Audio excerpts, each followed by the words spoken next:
Hello traders, আবার একবার স্বাগত তোমাদের সবাইকে ক্যান্ডেল অফ স্টক চ্যানেলের পক্ষ থেকে।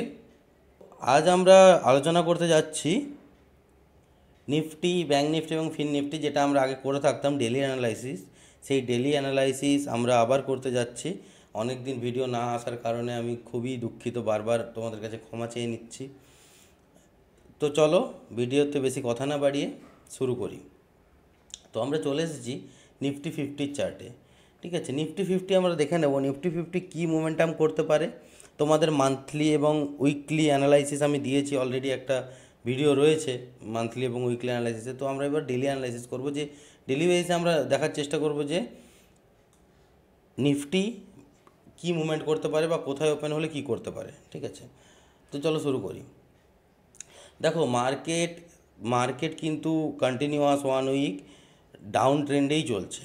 ঠিক আছে, মার্কেট একটা ডাউন ট্রেন্ডেই চলছে। তো ডাউন সাইডে যখন মার্কেট চলছে, তখন মার্কেট যদি এখান থেকে দেখো, এখানে একটা সাইডওয়েজ মার্কেট হয়ে গেছিলো, সাইডওয়েজের পর ব্রেকডাউন দিয়েছে। ওকে, দেখো মার্কেট ওপরে যাওয়ার সময় বা নিচে আসার সময়, ধরো মার্কেট ওপরের দিকে যাচ্ছে, সাইডওয়েজ হয়ে গেল। তো এই সাইডওয়েজ হয়ে যাওয়া মানে কিন্তু মার্কেট প্রিপারেশান নিচ্ছে আপসাইড ব্রেক করার। আদারওয়াইজ মার্কেট ডাউন সাইডে আসছে, সাইডওয়েজ গেল। এই সাইডওয়েজ যাওয়া মানে কিন্তু মার্কেট প্রিপারেশন নিচ্ছে ডাউন সাইডে ব্রেক করার। ওকে, এটার চান্সেস আর ভেরি হাই। ওকে, তাহলে কি হয়, দেখো নিচের দিকে যখন মার্কেট এসছে ডাউন সাইডে, তো এরপর থেকে যতক্ষণ না পর্যন্ত 24,000-এর লেভেল, নিচের দিকে ক্রস করছে, ততক্ষণ পর্যন্ত আমরা পিকচার পারফেক্ট একটা বাইং সিনারিও দেখতে পাবো। কারণ তোমাদের আগের ভিডিওতে বলেছিলাম, মার্কেট ওপরে গেছিলো, ফার্স্ট রিট্রেসমেন্ট নিয়ে এসেছিলো, আবার ওপরে গিয়ে সেকেন্ড রিট্রেসমেন্ট নিয়ে এসছে, এইরকম পজিশানে মার্কেট আছে। তো এরপর মার্কেট আবার উপরের দিকে যেতে পারে। ঠিক আছে, তো 24,000-এর নিচে আমরা সেলিংয়ের প্ল্যান করব। 24,000-এর ওপরে যতক্ষণ রয়েছে ততক্ষণ পর্যন্ত আমাদের কাছে পিকচার পারফেক্ট, যে আমরা বাইংয়ের জন্যই প্ল্যান করতে পারবো। সোমবার থেকে আমরা একটা সোমবার পজিটিভ ডে, এই নিয়ে আমরা প্ল্যান করতে পারি। তো চলো, মার্কেট যদি এখান থেকে ফ্ল্যাট বা গ্যাপ আপ ওপেন হয়, ফ্ল্যাট বা স্লাইড গ্যাপ আপ ওপেন হয়, তাহলে মার্কেট প্রাইস অ্যাকশন ক্রিয়েট করে, মার্কেট যদি আপসাইড মুভমেন্ট করে, দেন মার্কেটে আমরা ছোট ছোট করে পজিশান ক্রিয়েট করে চলতে থাকবো, এবং তার সঙ্গে থাকবে ট্রেলিং স্টপ লস। ওকে, তো এইভাবে আমরা চলতে পারবো। আর যদি হিউজ গ্যাপ আপ ওপেন হলে ইনিশিয়ালি ফার্স্ট হাফে বা প্রথম দিনের দিকে হালকা সেলিং প্রেসার থাকলেও তারপর কিন্তু প্রাইস অ্যাকশন বানিয়ে মার্কেট ওপরের দিকে যাওয়ার চান্সেস আর বেরিয়ে যায়। যদি গ্যাপ ডাউন খোলে, যদি হিউজ গ্যাপ ডাউন খোলে বা স্লাইড গ্যাপ ডাউন খোলে, যদি 24,000-এ মার্কেট খোলে বা 24,100 মার্কেট খোলে, তখন আমাদের খুব ইন্টারেস্টিং হয়ে যায় ব্যাপারটা। তখন আমাদের দেখতে হবে 24,400, 500 থেকে আবার রিভার্সে এসে যদি 24,000 এই লেভেলটা যদি ব্রেক করে, দেন আমরা একটা সেলিং সিনারিও দেখতে পাবো। ওকে, তাহলে এই গেল নিফটি ফিফটি। চলো আমরা দেখে নিই এবার ব্যাঙ্ক নিফটি কী করতে পারে। তো চলে এসেছি ব্যাঙ্ক নিফটির চার্টে। দেখো, এখানেও কিন্তু মার্কেট এক্স্যাক্টলি 1 উইক ধরে মার্কেট খুব সুন্দর প্রাইস অ্যাকশান বানিয়ে নিচের দিকে নামছে। ওকে, মার্কেট প্রাইস অ্যাকশান বানিয়েছে, নিচে নেমেছে, পরের দিন আবার গ্যাপ ডাউন ওপেনিং। ওকে, তারপরের দিন আবার প্রাইস অ্যাকশান বানিয়েছে, তারপরের দিন সাইডওয়ে যাওয়ার পরেও কিন্তু নিচেই এসে দাঁড়িয়েছে। ওকে, তো 53,692 মানে 53,600 এই জায়গাতে মার্কেট চলছে। ওকে, তো যতক্ষণ না পর্যন্ত 53,500, হ্যাঁ, বা 53,000 রাউন্ড লেভেল, এই লেভেলগুলো যতক্ষণ না পর্যন্ত ডাউন সাইডে ক্রস করছে, আমরা এগ্রেসিভ সেলিংয়ের জন্য যেতে পারবো না। কারণ এগ্রেসিভ সেলিং তারপরেই আসবে। হ্যাঁ, মার্কেট চলে আসতে পারে 50,000 অবধি, চলে আসতে পারে 51,000 পর্যন্ত চলে যেতে পারে, মার্কেট যেতে পারে। কিন্তু আমাদের একটা নির্দিষ্ট প্ল্যান নিয়ে এগিয়ে যাওয়া উচিত। আমাদের প্ল্যান কী হবে? আমাদের প্ল্যান হবে এটাই, যে মার্কেট অ্যাকর্ডিংলি যখন মুভ করবে, মানে 53,000 যখন ক্রস করবে, মার্কেটের কোনো প্রাইস দেখা ছাড়া তো আমরা কনফার্ম বলতে পারবো না কি মার্কেট ক্র্যাশ করবে, 50,000-এ চলে আসবে, 51,000-এ চলে আসবে। কিন্তু যতক্ষণ না পর্যন্ত 53,000 লেভেল ক্রস করছে, ততক্ষণ পর্যন্ত আমাদের কোনো সেলিং সিনারিও আমরা দেখতে পাচ্ছি না।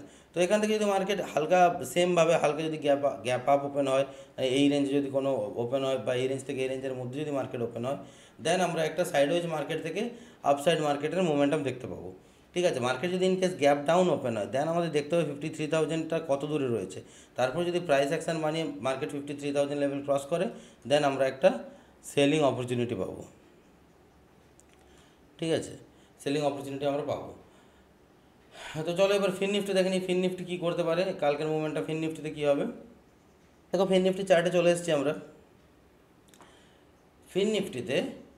ফিন নিফটিতেও সেম ব্যাঙ্ক নিফটির মতো আমরা কী দেখতে পাচ্ছি, আমরা দেখতে পাচ্ছি এও একটা প্রাইস অ্যাকশন বানিয়ে নিচের দিকে নেমেছে, কিন্তু এর যেটা প্রিভিয়াস যেখান থেকে মার্কেট ওপেন হয়েছিল ওই জায়গা থেকেই কিন্তু আবার সাপোর্ট নিয়েছে। তো এখান থেকে মার্কেট যদি হালকা সাইডওয়েজ যাওয়ার পর মার্কেট ওপরের দিকে যেতে পারে দেন আমরা একটা পজিটিভ সেন্টিমেন্ট দেখতে পাচ্ছি। আদারওয়াইজ মার্কেট যদি এখান থেকে নিচের দিকে আসার চেষ্টা করে দেন 25,000 ইজ আ রাউন্ড লেভেল। ওকে, 25,000 যদি ক্রস করে ডাউন সাইডে দেন আমরা একটা 24,000 বা 23,500 এই পর্যন্ত আমরা প্ল্যান করতে পারবো। ঠিক আছে, এটা এখনই আসবে না, এই উইকে নাও আসতে পারে, পরের উইকে আসতে পারে। ওকে, কিন্তু আসতে পারে। ওকে, আদারওয়াইজ এখান থেকে যদি মার্কেট রিভার্স করে দেন আসার কোনো চান্স নেই, মার্কেট নিউ হাই লাগানোর জন্য প্রিপারেশন নিচ্ছে। বোঝা গেল? তো এখান থেকে যদি মার্কেট গ্যাপ ডাউন ওপেন হয় তারপর যদি এখানে প্রাইস অ্যাকশন বানিয়ে নিচের দিকে আসে দেন আমরা 25,000 পর্যন্ত ওয়েট করব, কারণ তাহলে কালকে আমাদের কোনো ট্রেডিং হবে না, কোনো ট্রেড আসবে না এই লেভেলে। আর যদি গ্যাপ আপ ওপেন হয় তারপর যদি প্রাইস অ্যাকশন বানিয়ে মার্কেট ওপরের দিকে যায়, মানে ওপেনিং যদি ব্রেক করে দেন আমরা একটা প্ল্যান অফ অ্যাকশন নিতে পারি যে মার্কেটকে পজিটিভ সেন্টিমেন্টে নিয়ে যাওয়ার জন্য। ওকে, তো চলো এবার আমরা কিছু স্টক দেখে নিই। প্রথমেই যে স্টকটায় যাচ্ছি আমরা, ওকে, ফার্স্ট স্টকে আমরা চলে এসেছি, সেটা হচ্ছে রিলায়েন্স। ঠিক আছে, রিলায়েন্স কী হয়েছে, রিলায়েন্স দেখো এখানে মার্কেট কনসলিডেট করছিল, সেই কনসলিডেশন ব্রেক ডাউন দিয়েছে। ঠিক আছে, তাহলে রিলায়েন্স যদি 1355 এর নিচে যায় তাহলে আমরা একটা সেলিং অপরচুনিটি দেখতে পাচ্ছি, সেল করতে পারি। আমাদের এসএল থাকবে 4 to 5 পয়েন্ট আর টার্গেট আমাদের থাকবে 10 to 15 পয়েন্টসের টার্গেট নিয়ে আমরা চলবো। ওকে, তো 1355 নিচে আমাদের এখানে একটা সেলিং অপরচুনিটি আমরা দেখতে পাচ্ছি। ওকে, নেক্সট হচ্ছে এইচডিএফসি এএমসি দেখো মার্কেট খুব সুন্দর প্রাইস অ্যাকশন বানিয়েছে, ওভার করেছে, মার্কেট ব্রেকআউট দিয়েছে, কিন্তু এখান থেকে ব্রেকআউট ফেলিওর হয়েছে এবং এই লেভেলেই মার্কেট আছে। তাহলে 5450 এর নিচে যদি মার্কেট আসে তাহলে আমরা এখান থেকে একটা সেলিং অপরচুনিটি দেখতে পাচ্ছি। হ্যাঁ, সেল করতে পারি আমরা। আমাদের স্টপ লস থাকবে 10 to 12 পয়েন্ট। ওকে, আর আমাদের টার্গেট থাকবে কত, টার্গেট থাকবে আমাদের 20 to 30 পয়েন্টের টার্গেট নিয়ে আমরা চলবো। বা নেক্সট দেখে নিই, নেক্সট আমাদের আছে ভিডিএল মানে বেদান্ত লিমিটেড। তো বেদান্ত লিমিটেড দেখো খুব সুন্দর একটা এখান থেকে এই একটা রেঞ্জ ছিল। ওকে, এই একটা রেঞ্জ ছিল, সরি আমার ড্রয়িংটা ভুল হয়ে যাচ্ছে। হ্যাঁ, এই একটা রেঞ্জ ছিল, এই রেঞ্জটা কিন্তু ক্রস করে মার্কেট নিচের দিকে আসতে শুরু করেছে। তাহলে 419 নিচে আমরা একটা সেলিং অপরচুনিটি দেখতে পাচ্ছি। আমাদের এসএল করা থাকবে 3 to 4 পয়েন্টসের এসএল থাকবে। আমাদের টার্গেট করা থাকবে, আমাদের টার্গেট থাকবে 8 to 9 পয়েন্টসের। ওকে, 8 to 9 পয়েন্টসের টার্গেট নিয়ে আমরা এগিয়ে যাব বেদান্তের ক্ষেত্রে। ঠিক আছে, তো চলো নেক্সট স্টক আমরা দেখে নিই। নেক্সট আমাদের রয়েছে টোরেন্ট পাওয়ার। ওকে, টোরেন্ট পাওয়ার রয়েছে আমাদের নেক্সট।